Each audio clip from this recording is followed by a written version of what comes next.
Hello, everyone, and welcome to episode 5 of the Match Show. We also have with us today Will Lex Ham as special Yo, guest co-host. How are you, Will? chilling, man. Chilling. Chilling. My Alexa just Had went some off. ice cream. I'm feeling Oh, great, actually. that's awesome, man. And of course, we have with us just one day after his endorsement from Andrew Yang and Humanity Forward, David Kim, who is running for Congress in California's 34th Congressional District. David, welcome to the Yeah. show. Thank you for coming on today.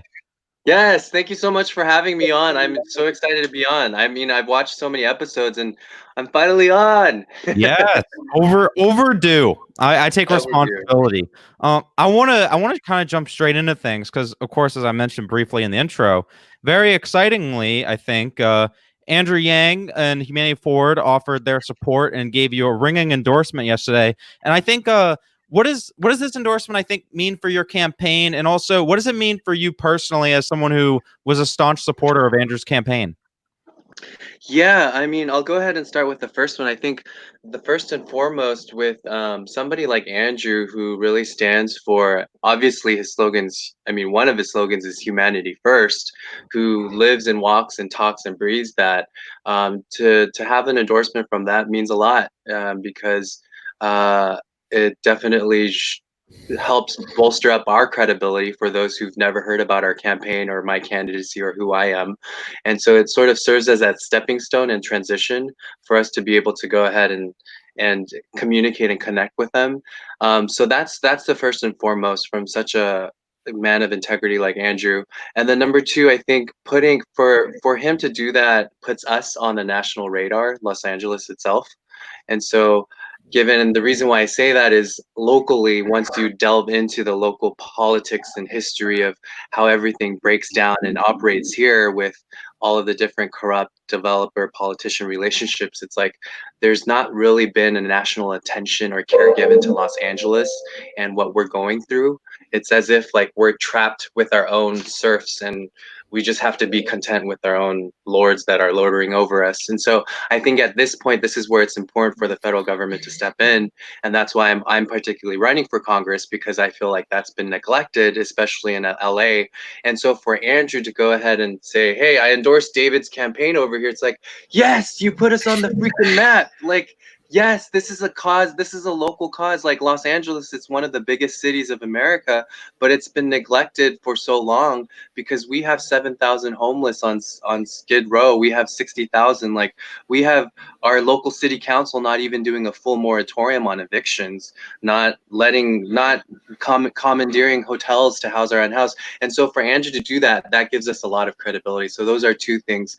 And then in regards to us, as myself as a Yang Gang member, obviously I was really sad when he suspended his campaign, because I was definitely rooting for him. But then for me, what happened was I was already running a congressional campaign by the time he had suspended his campaign.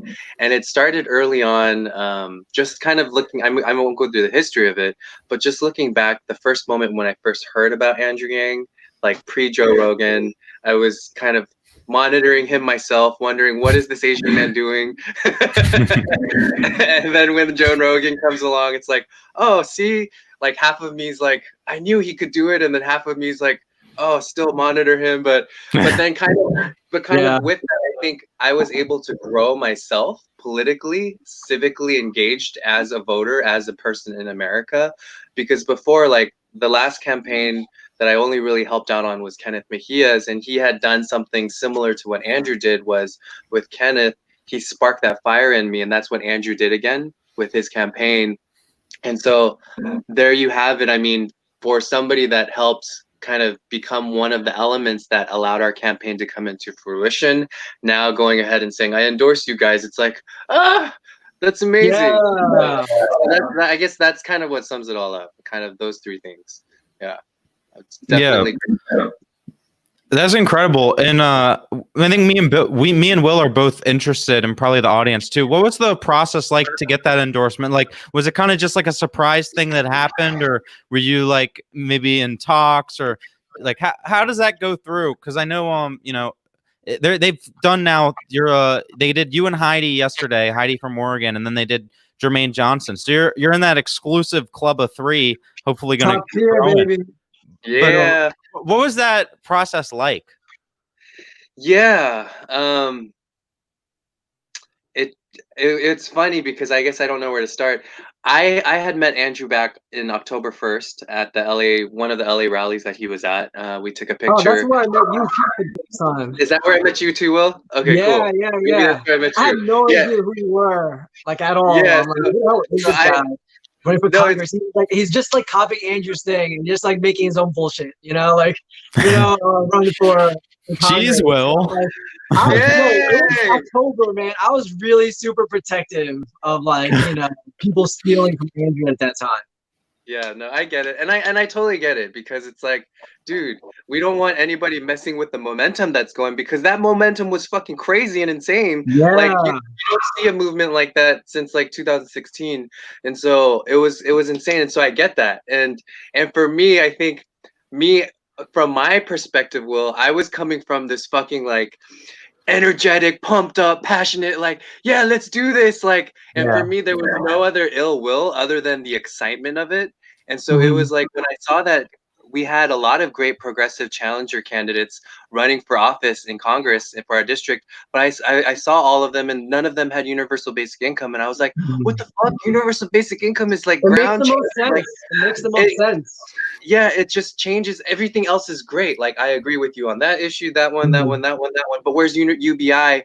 And I had heard that, I'm not going to say names, but I heard that a couple candidates had been confronted with UBI and they flat out said no.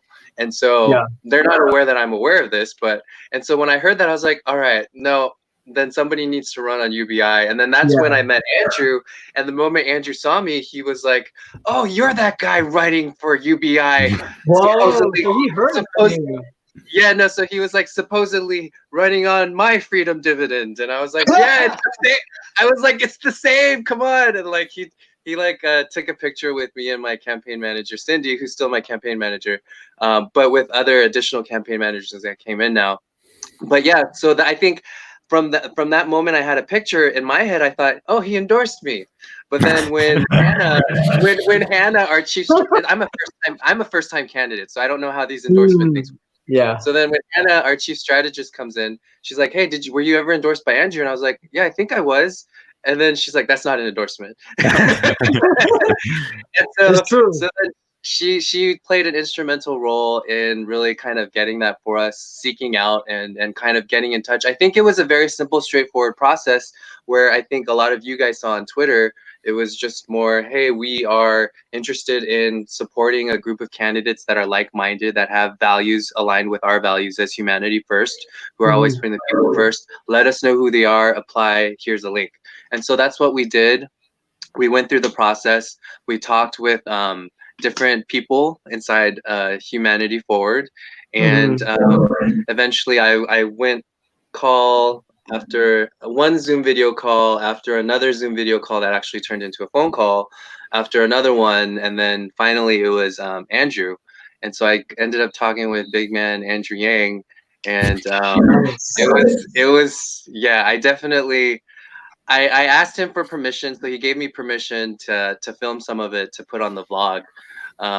So it'll be on our vlog. So for those of you who are watching, if you're ever curious of what it's like behind the scenes of an ordinary guy running for Congress in COVID-19, what that looks like, we have weekly vlogs that come out. And so I was like, hey, Andrew, can I record just a couple of this? And he was like, for sure. But then as soon as we got deeper into the conversation, just learning about my background, who I am, how I grew up, where my family is, how they are, it was just we were able to connect on a deeper level. So then I turned off the cam for that. But it was like, holy crap, Andrew's like the same, like what you would envision, imagine, whatever, just exactly. Like that's who he is. He's so human. And like, I know that sounds like a generic term, but I don't know what other word to use other than that nails it even more.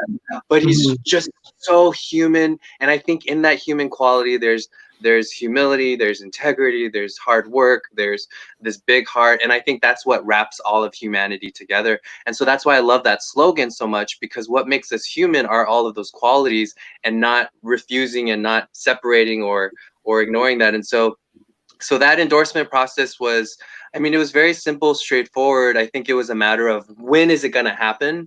And so finally, I think when it started happening, he reached out to us, and then I talked with him. I talked with him last week, and it was cool because I sort of had an inkling that he would go ahead and at the Asian American Pacific Heritage Month leadership meeting on May 1st, that he would go with Ro Khanna. Yeah, with Ro Khanna. I was like, that was a cool what? call. I was like, what, in front of Congressman Ro Khanna? What the? That's crazy. Like, for me, like, Ro Khanna needs to know who you are, though. You know, because he's gonna be working with you soon. Like, I stand you, David, like in the way I stand like Andrew, because of those qualities that you listed. You know, like, you know, you're just humanness. You know, and that's what I appreciate the most, because we're in this fight to really uplift everyone.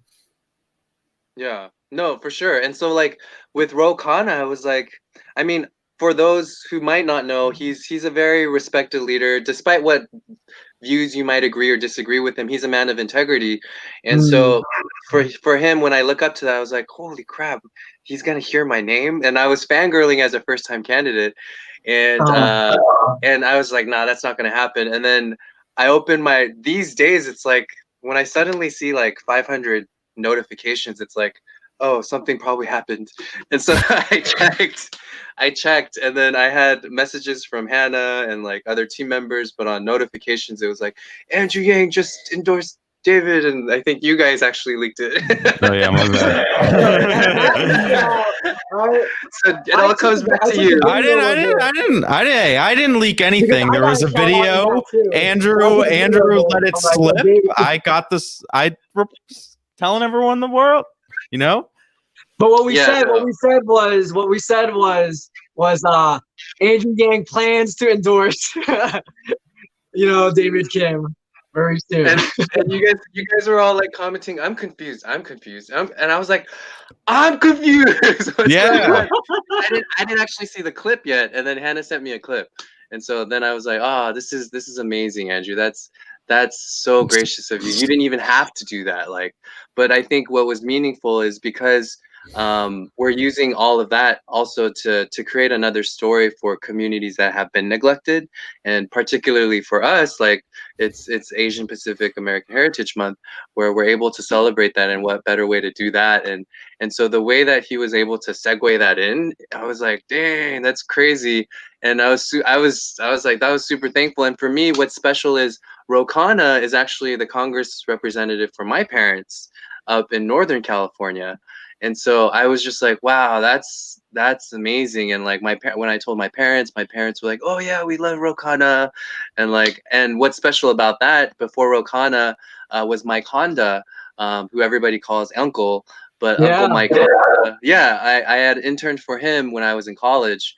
And so I was just like, oh my gosh, this is like full circle. Like, who would have ever thought, kind of all those connections. But yeah, I mean, the endorsement process was, and then I think a few days later it was more, all right, is it just gonna be us on Monday and then Heidi on Tuesday, or somebody else on Tuesday, and then it rolls out? How is it gonna be? And then we found out that it was, bam, the two Tauruses, the two queer, bam, double endorsement on Tuesday. From one from Oregon, Heidi, and then one from LA, David. So that was really, it was a really big day. And that was just what, yesterday? Yeah, yesterday. It already feels like a year ago. It was just such a big day. Like there was a lot of stuff to do. So yeah, just commenting. Yeah, you are the Rainbow Coalition, dude. You guys are, you and Heidi are the Rainbow Coalition, and like Matt had interviewed Heidi as well, right? Yeah. Oh, nice. Yeah. Yeah. What was your impression of like that, Matt? Oh, I think Heidi's incredible. Just the level of thought that she puts into each of the policies that's in her campaign and part of her message. And I just think she just has the right values, and I think that's something that we see in your campaign, David, and you talked a lot about the humanity that Andrew has as a person, and that I think a lot of people, a quality that people are trying to emulate, like the whole humanity first message. And I think one thing that goes to show that for your own campaign is, of course, you had for those who don't know, you ran in the primary on March 3rd, and you were with 5 other candidates, and then you placed second, and that puts you onto the general election against your opponent, Jimmy Gomez, in the fall. But what I found really interesting, and I think what says a lot about your campaign, is the other 3 candidates who finished behind you, I believe, all endorsed your campaign. Yeah, I guess that's where Will brings in his unicorn, the unifying campaign thing. I think what was very cool, and I'll just give you a small short story, is even for the other challengers, they're so cool, and I'll just say other candidates that ran with me, they are so very cool. With just from Francis, who placed 3rd, with Joanne, I believe she was 4th. Now she's 5th. So 4th is Kiana K. Scott, who also ran, and then 5th, Joanne Wright. And then there was also a Green Party candidate who unfortunately was not able to get onto the ballot last minute, but her name is Chanel Pittman. And we actually had our first candidates debate last, I think it was October, end of October, early November. And what was so funny was at the end of it, everybody just kind of left thinking, that was the friendliest debate I've ever seen. Like, because in the sense that, because the incumbent, Jimmy, wasn't obviously there. Oh, he wasn't there. He didn't show up. He wasn't. No, he didn't show up. He never shows. Yeah, yeah. When my political godfather, Kenneth Mejia, because he's the one that I helped out campaign. He actually campaigned for this same seat in the last election against Jimmy. And he ran as a Green Party candidate. There's less than 1% registered as Green. He managed to win 28% of the total vote. And so, yeah. And so for him to do that, it's like, dude, a bunch of Dems don't even like their own candidate, so they're voting for Green Party. And I'm not a partisan type of person anyway. For me, it's all about the person, what values they're bringing, what ideas, what their background, what their values are. And for Kenneth, I was like, dude, this guy's like 27, like he's fucking running hardcore on values for the people, including everybody. Like, I'm gonna help him, and that's what I did. But what was interesting to see is, I mean, for the debates that he had, the incumbent never showed up. But for us, it was in that race, it was more kind of a confided race in that sense. For us, it was like this camaraderie that happened where I would run into Francis at an event and we would say, hey, how are you? Or I would run into Chanel or somebody else, and it would just be connecting on that. And I think that's where it really began, because I think that connecting quality in each of the candidates kind of shows that, hey, we feel like that's lacking in you, our current rep right now. And that's what we really need for the people right now. And so I think that's what allowed them, like even the Republican candidate, Joanne Wright, who has views that are completely, on a lot of views that are different, which is fine, because I'm not only a Democrat type of person anyway either. But she just went ahead. When I asked her for endorsement, she said, hey, I just sent out an email blast to 10,000 people right now endorsing you. And I'm like, oh my gosh, I didn't even ask you to send that out. Like, and then Francis, just like, she's going to different meetings and saying, I'm endorsing David right now, I'm endorsing. And then Kiana K is like, yeah, let me know what kind of help you need, and then I'll help you out. So I think for us right now, it is a numbers game, because Jimmy did win 52%, and then the 3 other candidates and I won a collective 48%. And so we just need to increase that voter base a little bit. What does your district look like in regards to like Democrats and Republicans, and also what is the demographics of, just in general, the stats of California before look like? Yeah, for our district, it's a very Bernie strong district, both in 2016 and 2020. It's a Bernie strong district.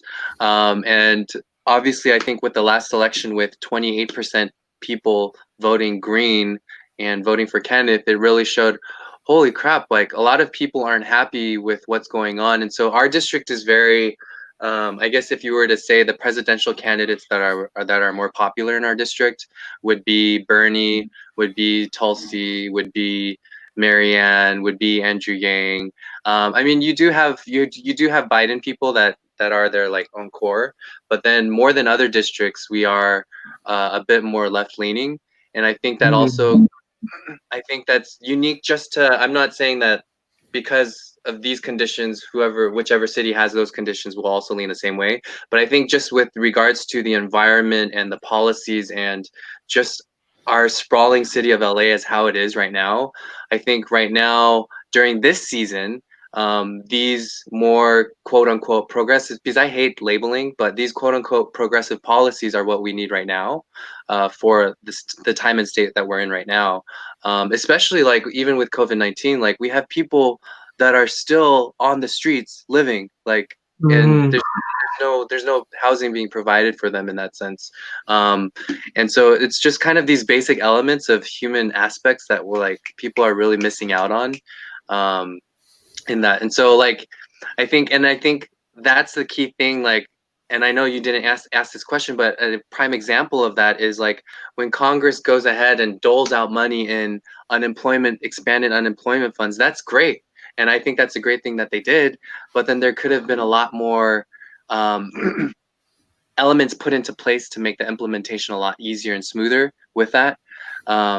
So whether it be acknowledging that, hey, these states are backlogged, so we do need to set a timeline and we need to ensure that these measures are in place. Or if we decide to refill the PPP program that's happening, then we need to put other measures in place so that these other actual small businesses that are all local family owned, that they can actually receive for help and apply for it. But then if we're not putting those places in and we're just renewing things and I feel like it's this lack of, I don't know what it is, this lack of responsibility, lack of ownership, lack of like really doing your due diligence, because I'm sure for Matt and Will, like both of you at your own respective jobs, you don't just do a task and you're like, okay, I'm done. There's going to be a moment where you're like, wait, was that an efficient way to carry out that task? There's always due diligence involved. And I feel like that's what's lacking. But then I think what's aggravating and what's multiplying that to the extreme is this lack of human connection. And so when Andrew came in, when Tulsi came in, when Marianne came in, when Bernie came in, when various other candidates came in, it was like more of the sense of, for the mass people, it was like, yes, you're talking about what I'm going through right now. Yes, exactly. Like I take care of my kids at home and nobody acknowledges my value, like what's going on there. And so that's why I feel like a lot of the values that Andrew Yang had on his platform, whether it be with UBI or having a human-centered economy, I use human-centered economy instead of capitalism because capitalism is sort of a trigger word. I like that one, man. Human-centered economy. I say human-centered economy, but human-centered economy or his other humanity first ideals, that's what I really loved. And like, and I feel like that's a message that's really fresh. That's a message that's original, and that's a message that's so needed right now. And that's what all of those campaigns were echoing. So that's why we're running in the race. 10 months ago, I would never have thought I would be running for office. Yeah, you know, talking about like supporting and helping out small businesses. What you're doing also, as well as I've seen, is that you're doing this mukbang like series. Yes. Yeah, and I was telling Matt a little bit about it, but he's like, "What's mukbang?" I have no idea what this is about. Yeah, I'm out of the loop on these types of things. Yeah, I'm like, you don't need to be in a loop about it. That's why we ask you about it. So yeah, okay. Can you explain what the hell is mukbang and like how are you utilizing this series to support small businesses? Yeah, so mukbang is it's a I don't want to say it. Well, it originated from two Korean words. So 먹는다 means to eat. 먹는다, 먹다, 먹. So the 먹 part is from that word, to eat. And then 방 means room. So you're in a room eating. So then they put eat and room together. So eat room is what it actually technically translates to. 먹방. Mukbang. Mukbang. Yeah, mukbang. Yes.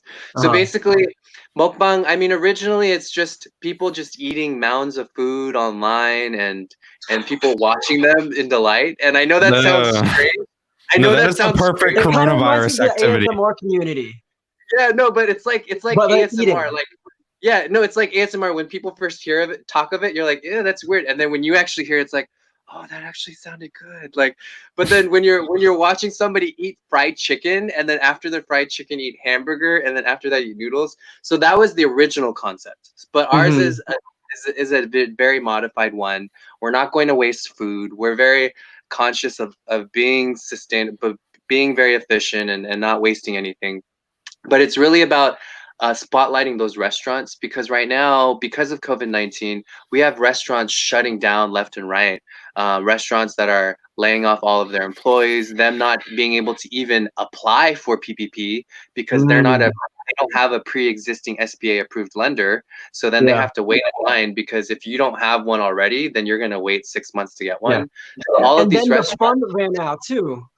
And then exactly. And and then they have their internal quotas that they're like, oh no, I already promised my clients that I would let them apply for this amount, so you can't tell your clients. Like, a lot of that's going on when it shouldn't be. And so I think there's just, again, a lot of lack of due diligence that Congress could have put in place for that, or added to that. But in any case, digressing. So for mukbangs, what we do is we put a spotlight on each restaurant that's struggling, because rather than going, like, if you're hungry, rather than going to a Taco Bell, and Taco Bell's great, but maybe get it another time. And I'm not judging. If you do, then go get it. But if you actually if we're a little more aware and conscious of where our money goes, because by paying that $10 for 2 gorditas or whatever chalupas you like, that's just going to a corporation, to faceless names and people that we're not aware of. Yes, they eventually go to the employees there too, but I think with these local family-owned restaurants, is that $10 could have helped them pay for like a fraction of their electricity bill that they're paying right now, or their rent, or whatever service utility bill that they're not able to pay because they don't have any customers. And now that actually helps them to go one more day, because 10 other people like you are doing the same thing, and they're able to not shut down. And so if you actually think about those little steps, and the butterfly effect and all of that, like, those little steps of change can actually amass to a lot, and promoting awareness like this would help a lot. And so what we do is, just different episodes, we pick a different local family owned restaurant. Our number one obvious requirement, it can't be a chain, it can't be a corporation, it has to be all local family owned and operated. That's our number one thing, and because they really make up the lifelines of our communities.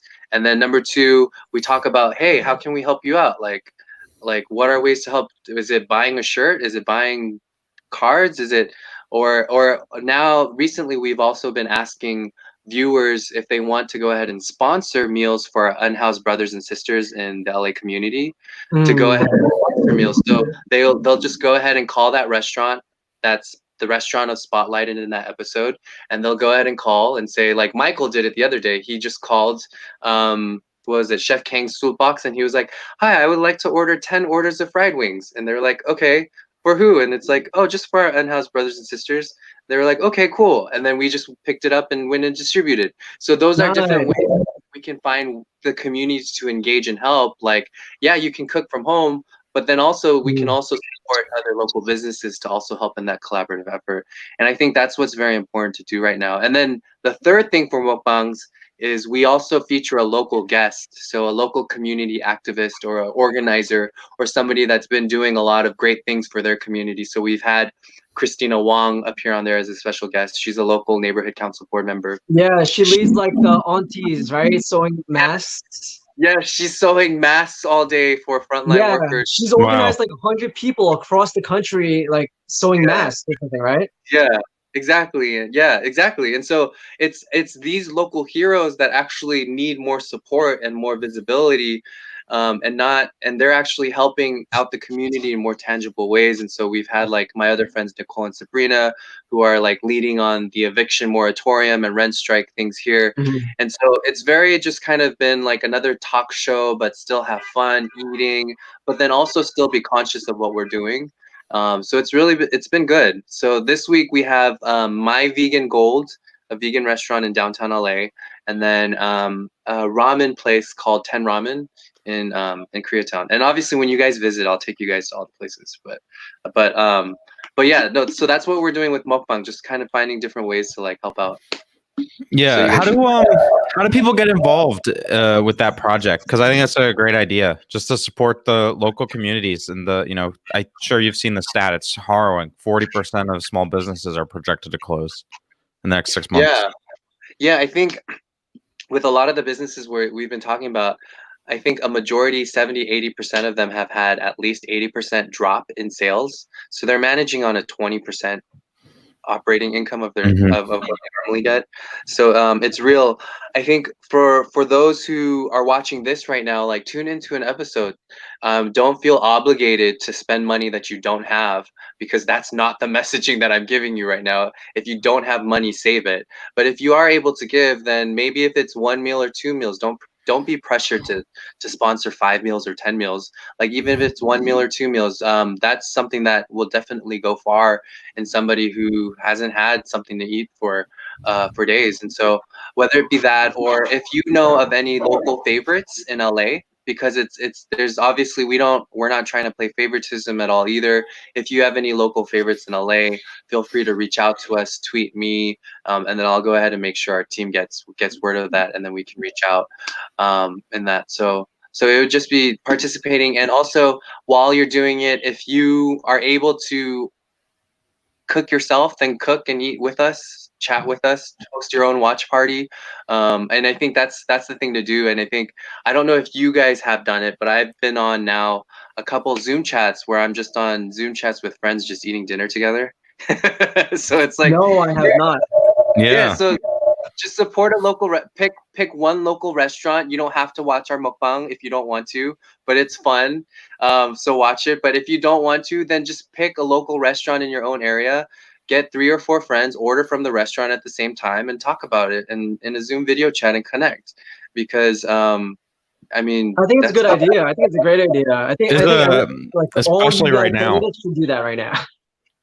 It just makes sense. I think it's a winning strategy. Yeah. And that's the way to do it. And I think that's kind of, I mean, Will was at the birthday event, but that's kind of what we wanted to foster is like, dude, you're not going to be doing anything else on Saturday night during quarantine. Just have fun. Like, it's community. Like, just because you're in quarantine doesn't mean life is over. Life isn't over. Like, life is still there. And I think that's what we also need to remind each other of as well. That life is still going on and it's still there. It's your choice to how to live and process that. I mean, I'm not saying ignore all the harsh realities that are going on. No, you acknowledge them, but then don't let that ruin your own internal happiness. Like, fuck that. Like, you're more powerful. You still need to be happy yourself. But then you still also actively need to push for change too at the same time. So, yeah. James says, "What's up, Yang Gang?" And Matt, can you tell David congrats on the endorsement? And he just wishes you and Heidi all the best. And congrats. And one question I kind of had for you is briefly a little before the or how do I pronounce it? Mukbang? Did I do it? Okay, good, got it. You're mentioning how Congress is just like they're just not. You can just look at the amount they've spent on people versus the corporations. You'll be like, everything's out of whack here. Like, the people aren't being taken care of. And what I found interesting about your opponent in the upcoming general election, Jimmy Gomez, is he's on the House Ways and Means Committee, which gives him kind of even more power in this regard than your average congressman or congresswoman. I'm not sure. He hasn't come out for these, I guess, cash payments, has he? Or no, you're right. No, he hasn't come out as a co-sponsor of cash payments, any sort of form of it. He hasn't come out in support of any form of rent relief with canceling rent or whatnot. And I mean, it's nothing on him. I don't know him personally. I have nothing against him. But what I feel is he's very cautious of how he votes and decides and puts things out. And he really wants to stay safe. So he's not really a leader on kind of leading this movement for this issue or being a strong advocate for this. It's more of if Mama Bear Nancy Pelosi says we're doing this, okay, I'm gonna do all of that. Yes, I'm fully supportive. And I think that's more of the role that he's in right now, which is not bad. I mean, during some seasons and times it works, but for the time and season that LA is going through right now, we can't afford that right now because every second counts, and we need somebody that's a fighter that can really lead and be a leader and not a follower in that. And again, I have nothing personal against him. I mean, I hope we can become friends after all of this. And I honestly mean that. And because for me, it's like, I think right now it's like we could be doing better in these ways. For example, like if your wife is the chief of operations for the mayor Garcetti of LA, there should be better coordination between federal and local resources. You should use that to your advantage. I mean, from an instance, it's like, oh my gosh, how can a federal elected official's relative also be such a high position with the city government and whatnot? I mean, it depends on how you look at it. And I'm gonna give them the benefit of the doubt that it's fine, but probably not. But in that sense, it's like, dude, it's like your wife freaking works in the mayor's office. So if Congress just passed $5 billion for like assistance in housing, 4 billion for homelessness assistance, for I don't know the exact numbers, but Congress passed around $10 billion for our unhoused brothers and sisters experiencing homelessness all over the nation. What has that done? I look around me, nothing's changed locally. The reason why is because Congress just passes things, gives it to whatever department without checking up on where it actually goes. And they look at whatever pro forma or top sheet that they have and think and assume, oh, that will go help out that people. Okay, I'll give 10 billion over there without actually checking things. So like, for instance, a caring Congress representative would have said, oh, if $10 billion is going out to those experiencing homelessness right now, I should actually add a policy measure in there where we're actually commanding hotels to be used to house these unhoused brothers and sisters, because that way we can actually know where our money's going right now. And I think that's the federal and local communication that should be happening right now, especially if your wife is the chief of operations for the mayor's office. That should be going on right now, but it's not. So if you're not even using your political relationships that you fostered for years to the advantage of the people, then fuck that. Let somebody else get into office, because now's not the time to waste for the people. Sorry, I got all passionate again. But but that's what we great. want in a candidate anyway, you know. And like you know, how do you see because I'm ignorant of this altogether. So how can you as a person in Congress fight to make UBI a reality, fight to make these incredible changes a reality, fight to create good communication, you know, locally a reality? What can you do? And I think there's not really a thing about doing. I mean, yes, there's obviously strategy involved, having some sort of political wit, but I think it really comes down to like really connecting. And I know this sounds cheesy, but that's what I loved about Marianne and Andrew so much, is they're really just connecting on the heart human core of human level. And that's why you see Andrew's campaign and Marianne's campaign kind of surpassing both party lines and having supporters that are Republican, Democrat, Libertarian, and whatnot in that sense. And so that's how they were able to do that. And so I think honestly, it's like that critical mass where if we have a certain number of percentage of people that are positive change makers in Congress, then we will eventually make that change. And that's how we've done it throughout American history, where we've had times of oppression, but we've gone around and surviving and overcoming that and then going back down. And it's this dichotomy of all of that. But I feel like right now at this moment, like even online, we see Yang Gang Congress candidates, we see Red Rose Congress candidates, we see different types of candidates that have now been let out of their birdcage because of this whole presidential campaign, which I think was a great benefit of it all, who've been let out of their birdcage and realizing, holy shit, like what's been going on? This I don't even know what the loosey-goosey way of legislating and just signing off on an 800-page bill without signing it, without doing any due diligence. I think that first and foremost also has to change. A new standard, a heightened standard of responsibility and ownership needs to be brought into Congress, and that I feel has already started with people like Ro Khanna and other Congress reps out there. And so again, for Andrew to say that in front of Congressman Ro Khanna, I was like, holy crap, that's amazing. But I'm going off track. But it's to be and to conduct yourself and to not lose with that heart connection and reason of why you got into the position in the first place. And that's what Ro Khanna has been maintaining throughout. And there's other representatives that have done that too. But that's the way we actually bring change and can start working across the aisle. Because right now, if we're already of the mentality of, oh, Republican people or conservative people or whoever people will never support UBI, so I won't even try there. So I'm going to support my letter of support to those who I know will support it and have them fight for it in DC. I don't think that's even the right way to go about it. And what I'm talking about is actually the basic. Matt's a Republican. Right? Yeah, that's fine. Yeah, and I grew up Republican too. My mom and dad are still Republican. When President Trump got elected, my mom sent me a text message saying, "Praise God, hallelujah." And me and her had some talk with that, and that's fine. She's entitled to her own views, and I respect that. But then I think when it kind of really comes down to it is like, are we electing people that are really caring for those people that are in our communities and that don't have kind of the career politics in play that easily desensitizes them? And I think that's also another important factor that we do need to take into account.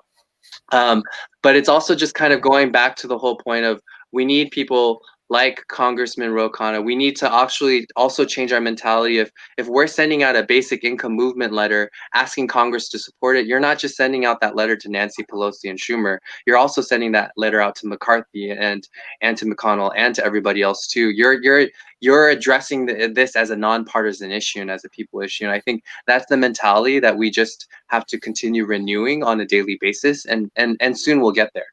So that's the way to do it.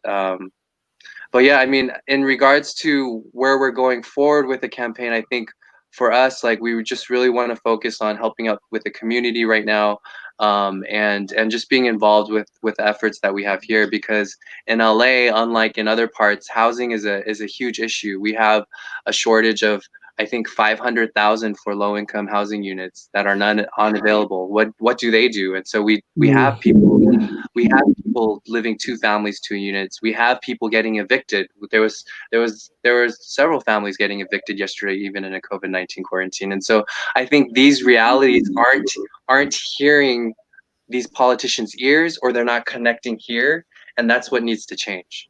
So and so that's where it's like, if you're watching this right now and you felt something that happened here, and it's like, oh, what David said just connected with me, start from there. Like, see what that is, explore that, like, go run for office. And like, I feel like there should be, and there will be, a time where people that aren't your types to run for office will all be running for office, because that's what a more representative form of government looks like, from all walks of life and from all communities, because that's what we need, and that's how we get a more well-informed and more thought-provoking Congress.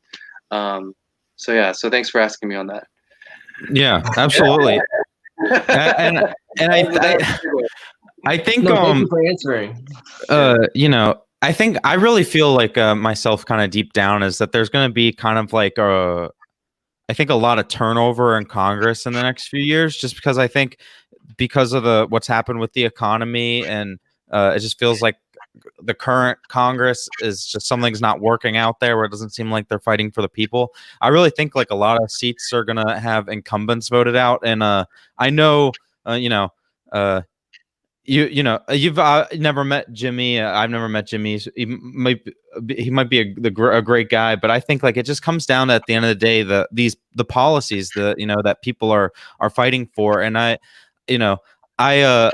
was going through Jimmy's website to get ready for this interview, and I kind of just see like for example, it's Jimmy believes that students should not graduate from school with crushing debt, and that a public college education should be debt-free. That's not even necessarily like something I agree with, but what bothers me is then in the rest of the section, it kind of goes on to just say, in my opinion, at least, like, he doesn't actually say how he's going to make college debt-free or anything. It's just like a bunch of like things that we kind of already do. And I kind of look at that thinking, and to me it says like this is a campaign website, like it kind of says maybe the incumbent's just getting a little too comfortable here and thinking the seat's safe. And I really think we got to do everything we can as the Yang Gang to put in the candidates into office that we want to see bring the change that we all agree is so desperately needed. And that's why, like, I really want to stress this to everyone watching. If you have any time to phone bank or text bank, I'm sure you have volunteer opportunities available, to take the opportunity, because I mean, you could be the first, I guess, Yang Gang member in Congress, and I'm sure that would be such an honor for you, which maybe you could speak on a little bit more. But I think Yeah, there's a and you really, would be an really good incredible shot here. voice, like passionate voice. Like I feel like when I first heard you speak, David, your like your impassioned voice, I feel like is like a voice that can get people to listen to. You know, so that's why like I'm really excited about like your run for Congress and what you can do in particular. Yeah, yeah, no, thank you for saying that, and those are super very kind words. I think for me, it just kind of really comes down to kind of seeing how my parents kind of modeled themselves in front of me, with my dad always kind of teaching what the rules were. What I mean, whether or not you're Christian, Buddhist, Muslim, that's fine. Because I think whatever religion or set of practices helps you connect and with yourself or with in a better way and ground yourself, then go all for it. And so I'm not particularly about what religion you practice. If it helps, then do it. But I think what my dad sort of taught me growing up as a kid was the words that Jesus said was, feed the hungry, take care of the sick, give to the poor, take care of those that are needy. If you see suffering, try to decrease it. Try to help lessen the load. And that's what I've seen my mom do. That's what I've seen with her ministry that she's done. And I think that mentality is something that I've carried on with me. I think just kind of with graduating law school in 2010. So I went to law school in New York. I went to Yeshiva University. It's a Jewish law school.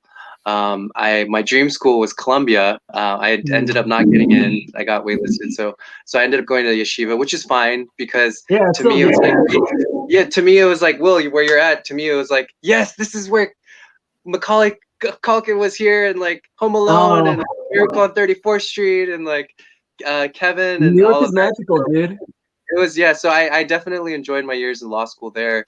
I think so after graduating from law school there, my career track has really been more social justice oriented. So after graduating from law school, I ended up going to the DA's attorney's office, in district attorney's office in Los Angeles. I worked in the public integrity division.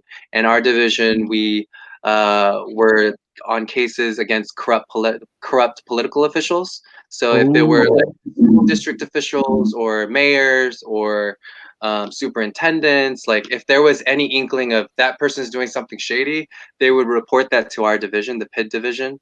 And so one of the cases I was working on was the ex-mayor of Bell, the city of Bell, Robert Rizzo, or Ronald Rizzo. It's been so long. But he embezzled so much money and out of taxpayer money. He was paying his daughter, who didn't graduate from high school, a 6-digit salary, and other stuff. And so that's kind of where it was like, because I was actually in a kind of a plight during law school, kind of thinking, what is going to be my first job? I want to do something that's meaningful, and what kept on tugging at me was justice, justice, justice. And so that was my first job. After that, county went on a hiring freeze, and so we had to find different jobs. I ended up working as a labor and employment litigator. So there I did wage and hour litigation, sexual harassment cases, breach of contract cases. I litigated, and then I thought, you know what, I really do want to help out creatives, because my mom is a music teacher, and I had a lot of friends in the entertainment industry, and I was already looking over their contracts for free because they didn't want to pay an entertainment attorney $1,000 an hour. And so they would just come to me and be like, hey, David, can you look at the songwriting contract? And they're like, I'll buy you dinner. And I'm like, you know that costs more, but it's okay, because I didn't want him or her paying like $2,000 to somebody that they just met, when I could have done a better job and have them just pay a meal. So that's how like my, I guess, sort of segue into entertainment happened, where it was because I had so many friends asking me for favors, looking over their contracts. It was like, oh, dude, why don't I just do this? And so then I ended up forming the Hollywood Lawyer in October 2014, after working in-house at a different few places, just gaining experience. And so we were focused on just providing, because like singer-songwriters here, writers, directors, actors, they all get charged an arm and a leg when they're making like one check every quarter for something like not as big as substantial, but yet they're paying attorneys like $1,000 an hour. And so we really focused on creating niche creative legal services where there were flat fee, mixed contingency, whichever pick as you go payment plan. And so just to make it more affordable. And so after I felt like we've made a dent in there, I started to see that, and this is where I think running for office is important, and I'll bring the analogy here. But after we had started forming, all these other niche out of the box entertainment legal practices also started popping up, where we started to have competitors. And at first I thought, no. And I was in this ego, selfish mentality of, no, I want all the business, I want all the clients. But then it was more like kind of thinking and letting go. It was like, oh no, dude, this is transforming the legal industry for entertainment creatives here. So now you have like this, if you can look them up, Council for Creators. They've got down their system like nailed like to a T in terms of flat fee services. They made it very affordable for struggling artists in LA to afford legal services. And so for I mean, I'm not taking credit for that, but for it to be able to go ahead and come into the scene and say, hey, we need to do something about this and change how we're doing things and structuring the legal assistance and help that's given in the industry is something that needs to be done. And I feel like the more of you guys who run for office and you're pushing these candidates to actually care about real issues that the people are facing, that also brings change regardless of whether you win or lose. And a clear example of that, for example, is for us with COVID-19 starting, we had to suddenly switch to all digital. And then we had to suddenly just let go of fundraising and think, all right, this month we're not making any money, because people don't have money. It is absurd. Doesn't make sense to ask people for money when they're bleeding money right now. We're not asking for money. We're going to focus on community efforts. And so when we started doing that, we realized like that's when we started doing virtual town hall live streams. That's when we started doing AMAs about where to get relief. If I'm a small business owner, there's too many things to understand. Just tell me where to go for help and what this means to me. Like people don't know what all the stuff in the news means. And the stuff in the news is very diluted as well. And so it's like they need this kind of instructional resources. And so we did town halls, we did AMAs, we did text banking check-ins where we would text and ask people, hey, if you don't have resources to pay rent, this is a link that you can go to see how you can write a sample letter to your landlord, to document it, to go ahead and do these steps moving forward. And I think by us doing that, that pushed our opponent, the incumbent, closer to the needle in the sense of now he's doing Facebook town halls. Now he's doing live stream AMAs. Now he's also doing text banking campaigns to constituents and checking in on them. And like on a recent town hall that he was on, he was bragging that he was like, yeah, we're doing this. And not bragging, but he was telling the constituents that he was doing this. And to me at first, it sounded like bragging because obviously I'm going to admit I'm human. From an opponent rival perspective, it's like, oh, he's bragging. But then after I was able to let go of that selfish ego perspective, I was like, this is great. I mean, he should have done it 3 years ago when he first got into office, but the fact that he's doing it now, this is huge for our district. Now people will actually feel that they're being heard and connected. So this is amazing. This is another reason why you should run, regardless of whether you win or lose, because it pushes people to a higher standard of accountability. And if we're not running, we're not keeping our officials accountable. And I think this is an accountability system that we've overlooked for too long. And so this is something that just needs to be emphasized and brought up in our own circles. So. Yeah, that's a fantastic final point that you just made there. And Will, maybe you want to touch on that a little bit more as well. On which part? The fact that the yeah. Wait, what'd you guys say? On the running for office part, on other reasons of why you should run for office, how I think, I mean, I could touch upon that and expand a little bit. I mean, I think a lot of us, no, go ahead. No, yeah, I mean, that's part of what I'm doing out here now, like part of a nonprofit that's forming right now. And recently just elected the executive director of it. And what its main point is to get more social services to the Asian community. and right here, like in Queens, in Flushing area, you know, it's like 80% Asian American, and it brings in like over $1 billion of tax revenue to New York City. But what it gets back from, you know, from the state government and local government is next to nothing, you know. So, um, uh, but it's because, you know, we don't have people engaged in politics. You know, we don't have people voting, and then, you know, our politicians don't feel beholden to these communities. So, you know, I'm trying just to get people to realize, you know, being on the campaign trail, I came to realize how much power there is in politics and how we can all wield that power. As Asian Americans, but also just as Americans who are fighting for these ideals, all throughout the Yang Gang, throughout the country. This is where the power is, you know? So I knew even when we were fighting to get Andrew into office, that was one part of the fight, but we need to change Congress and Senate, you know? And I was thinking maybe after Super Tuesday, that's when we could, you know, we have a bigger wave of supporters, and then we could, you know, do these multi-level kind of fights, you know, to change our government. But you know, unfortunately, it didn't pan out that way. But we have you, we have Heidi, you know, we have Dr. Jermaine Johnson, you know, like, you know, we have a bunch of candidates throughout the country, and quite a bunch here in New York who are running on UBI as well. You know, so but we can do it, you know, but we can do it if we have support, you know, and we should have support if we're truly about, you know, the ideals for what we're running for. Yeah, and I think that's a very important point that a lot of people. I mean, it's easy to get. I think it's easier to say. It's easier, obviously, to say and complain and to be a negative Nancy or a Debbie Downer. And I'm not saying that whoever says it is one, but it's easy to say that, oh, electoral politics, I don't believe in it. You believe that you have voting power? Like, that's like, see where it's gone now? But no, when they say that question, or whenever I hear that question, it's like, no, we have not mobilized to the full extent that's possible at all. Like, you think that we're there? No, we're not even close to that right now. Like Bernie, Andrew, Marianne, Tulsi, like they all just sort of scraped to the cusp of it all. Like there's just more to just come out right now that's like unimaginable, because even with our district, like each congressional, like our congressional district, I think it's a little under 700,000 people. And then there's registered voters, there's 302 to 10,000. But then of those registered voters, only 100,000 end up voting. So then of that, like 1 out of 7 people are voting right now.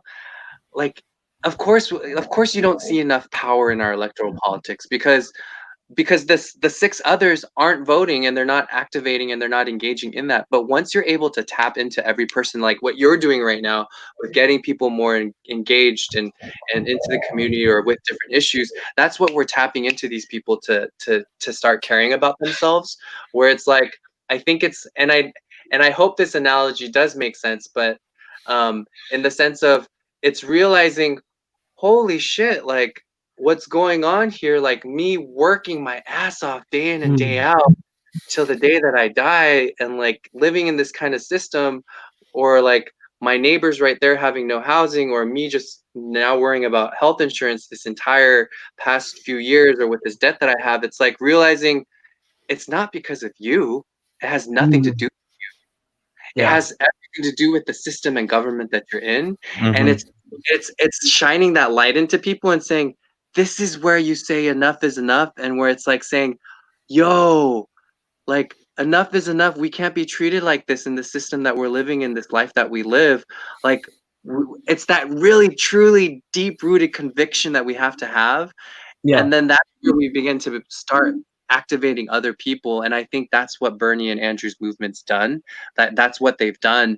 And I think from there, for those of you who are watching, I've seen some comments on Twitter sometimes where it's like, oh, like it's not the same as it used to. But it's like, no, that's all dependent on you, because you're the controller of your own reality and worldview that you see. And so if you're thinking that, then there's no way to change that unless you change that point of view. And I think it's coming from a deeper perspective of realizing, like, the amount of, like, we always say, like, when you're bullied at school, stand up for yourselves. Now it's time for us on a collective level to apply this mass dose of self-compassion to all of us and say, hey, compassion means taking care of ourselves, taking care of my mom and dad, making sure that they have the ability to live, even though I live in Texas and they live in California, to not even have to worry about that, like ensuring that those things are in place. And I think that's how we begin to start really move and making change. Yeah, and I think the way we have compassion for people is to help people understand this like power that we can, utilize right now, Yeah. So I think, Yang Gang has tapped into that compassion very deeply. And if we have, then it is the Yang Gang's responsibility to help other people realize this as well. Well, you nailed it right there. Actually, that is something that I do testify and acknowledge hands down. Yes, Yang Gang does have compassion. Yeah, you guys totally do have it. And don't forget to like this live stream, people. Yes. Yeah, like this live stream. Like the video. Okay. Like it. But yeah, yeah. Every single video must click like. Okay, we just got 5 dislikes. Oh. Just kidding. But yes, so I think it's just really going back to the basics, guys. Like, what makes us human? What makes you cry? What makes you hurt? What makes you laugh? Let's talk about that and let's make it happen. And that's really Andrew. You know what makes me laugh? Matt, you want to pull it up? Real quick? I'm ready. Yeah. So I mean, you were mentioning earlier yeah, I got it. You were mentioning earlier your college and your entertainment beginnings, and I would be remiss if I didn't share this great video with our audience here. We have something to share, so we got here. Oh my gosh!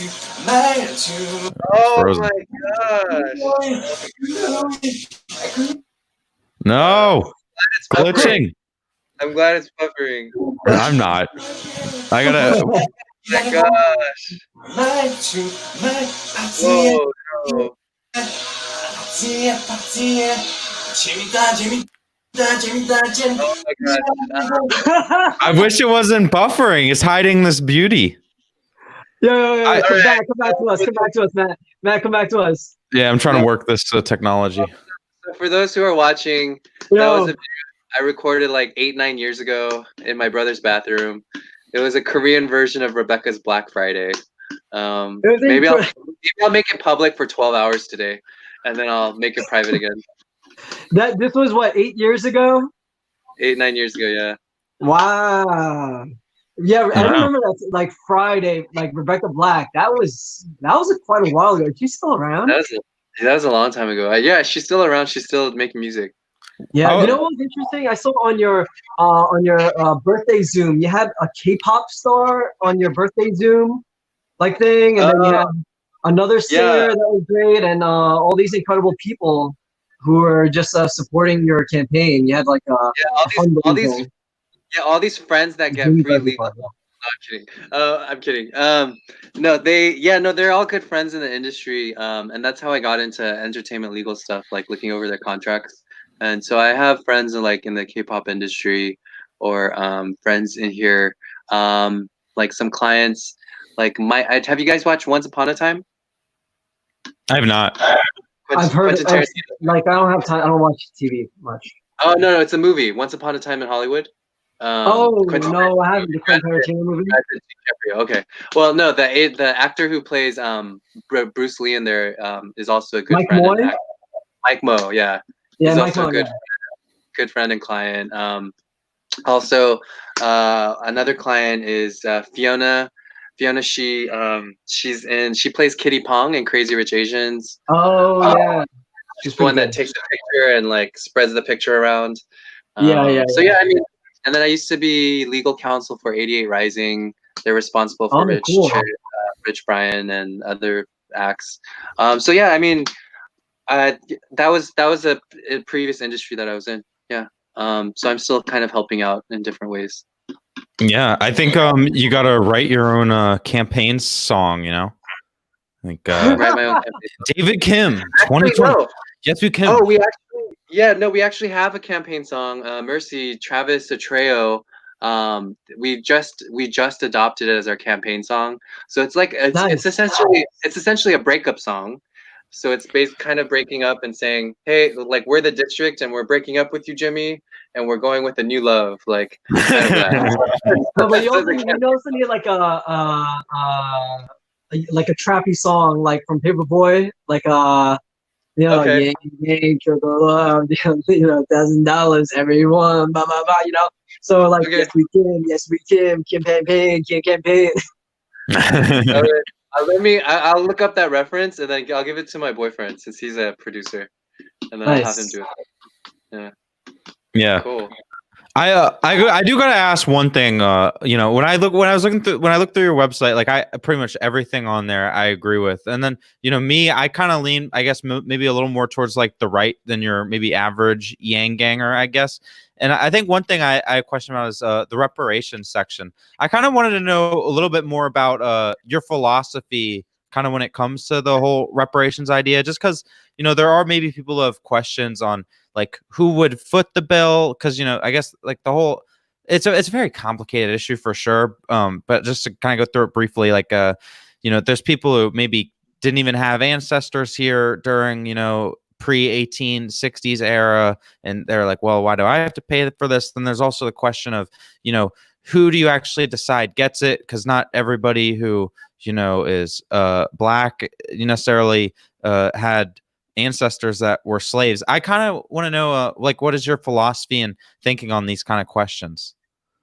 Yeah, I mean, I think that's a great question. I think the first thing is I don't know clearly concretely what that looks like, whether it's sort of the idea that Marianne had, where you have $100 billion, you set up a council of representatives from the education, hospitality, and entertainment, health, whatever, and then have them decide where the money goes to which communities, whether it's that structure, which she has very valid points in arguing for, or whether it's another structure in terms of combining that with housing, in terms of giving grants and housing subsidy grants to those communities that have been intentionally and racially neglected for years. So like even right now we have with public housing, we haven't had any infrastructure in repairing or rebuilding that at all. But yet 70% of the people that live in public housing are people of color, and we're shutting them out entirely and acting as if they're ghosts. And so it's these inequalities that are so apparent. And if we don't level out that playing field, then we're just gonna, no matter how much we talk about change and equality, we're actually not doing what we promised to do, which was 40 acres and a mule. Because historically for 200 years, we've had descendants of African American slaves be at a disadvantage, where they started off with being in slavery, not being able to start accumulating and those where they were able to in those different communities. And so we need to rectify that and pay that back. And so I mean, how it will look like, whether it be Marianne Williamson's or whether it will look like providing that in terms of social housing units for certain communities, that's something that I'm still exploring. But reparations is definitely something that I agree with in the larger perspective of this is where I am, Marianne. The largest perspective of, we need to actually deal with this sin that we have in our blood, in our American history, and deal with it and move on. That way we can have more opportunities to come and really walk the walk and not just talk the talk. And that means addressing periods and centuries of institutionalized racism that maybe, yeah, our ancestors failed to neglect, but that doesn't mean that we should just say, oh, they failed to neglect it, so we'll just act like nothing's gonna happen and we'll just continue on. No, then that's another elephant in the room that I feel like is very dishonest to all of us, if we're really to connect and grow deeper.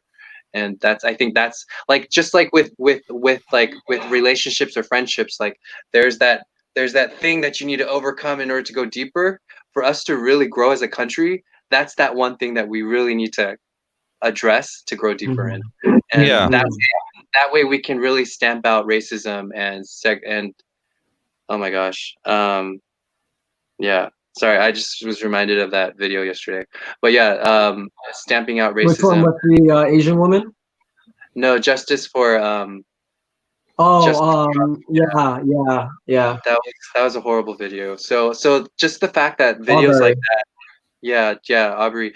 That was really disturbing. You know, I couldn't believe that, you know, they were just like waiting for him on the road, you know, and and you know, it's like there's no justification for it. There's, you know, even saying that you're trying to make a citizen's arrest for someone that fits the description.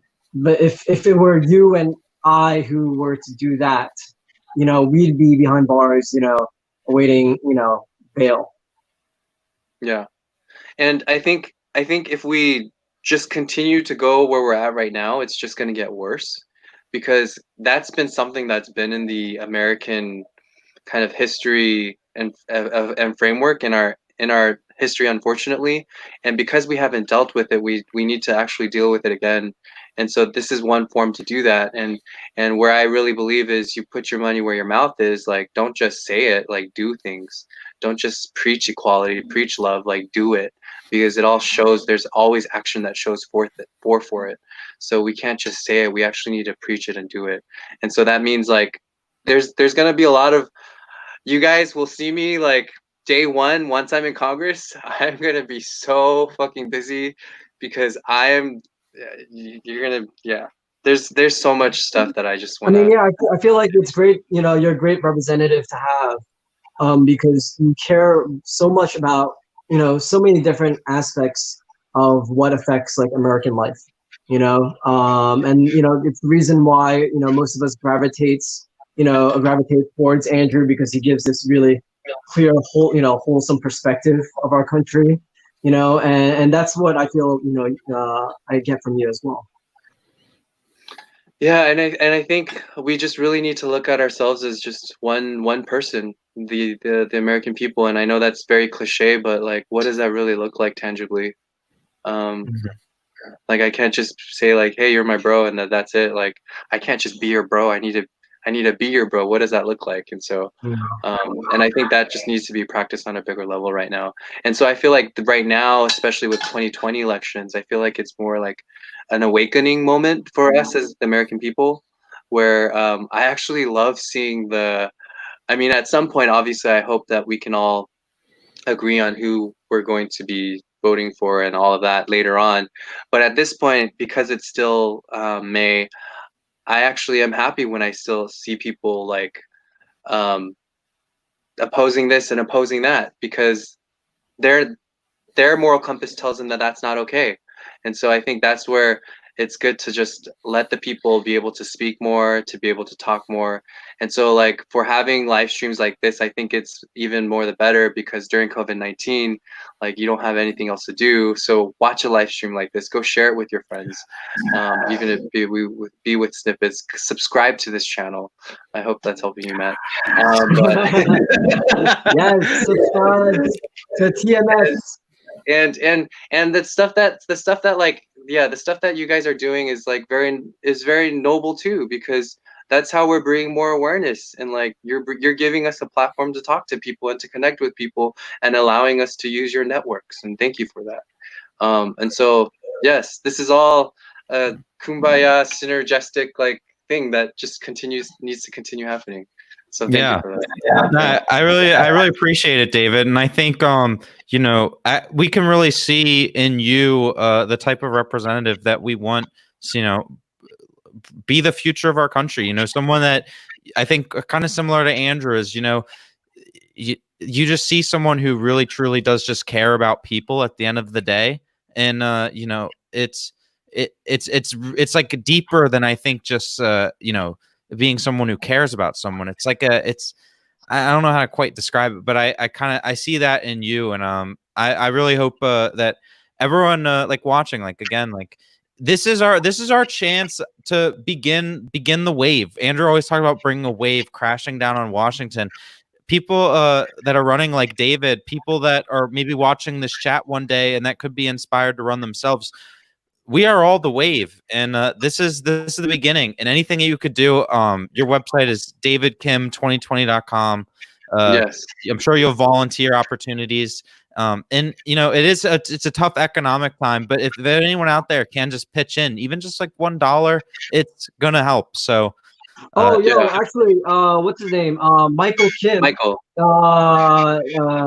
Who did the Yank for Us stickers, right? And has been sending them out around the country. He is matching all donations up to $1,000. By 4:20 Pacific time. Yes, until 4:20. You have like 5 minutes to donate right now to David Kim's campaign, and Michael Kim will match up until he's out of money. He did a $1,000 match. Do you know how much of that has been used up so far? I will have to check in with Hannah. I mean, Hannah could probably tell us, because we got to make sure we hit all $1,000. Yeah, pull out your wallets if you can afford it. And you'd be so generous. Yes. Most people, you just got your stimulus checks. I still haven't gotten mine yet. Will, no. Have you gotten yours? UBI. No. Have you guys gotten your stimulus checks? Nope, not yet. Where to go to match? There's a question, Sasha Alexander, and Michael Kim's also in the chat right now too. Yeah. Where do they go to match? So Hannah should be there. She'll probably give you the donation link. If not, you can go to davidkim2020.com and just click on the donate button, because Hannah is tracking the donation. Nel Nieves, you say he got his stimulus check. Nel Nieves, donate to David Kim right now. Nel Nieves, it's already gone. Well, let's just turn this interview into a fundraiser. Yeah, Matt, what do you think? Hannah says, how much of the donation has been taken up? I guess you'll have to donate and find out. Look at that. That's why she's hired. Anyhow. Yeah. Anyways, no, we really appreciate you coming on today. We're really excited. You're going to be in this thing all the way through November, and hopefully we're all going to rise up and make sure it's much longer than that. So thank you, James. He just said, I did that. The 1,000 match for 240 for David and Heidi. Hopefully that gets you double it. Yes, James.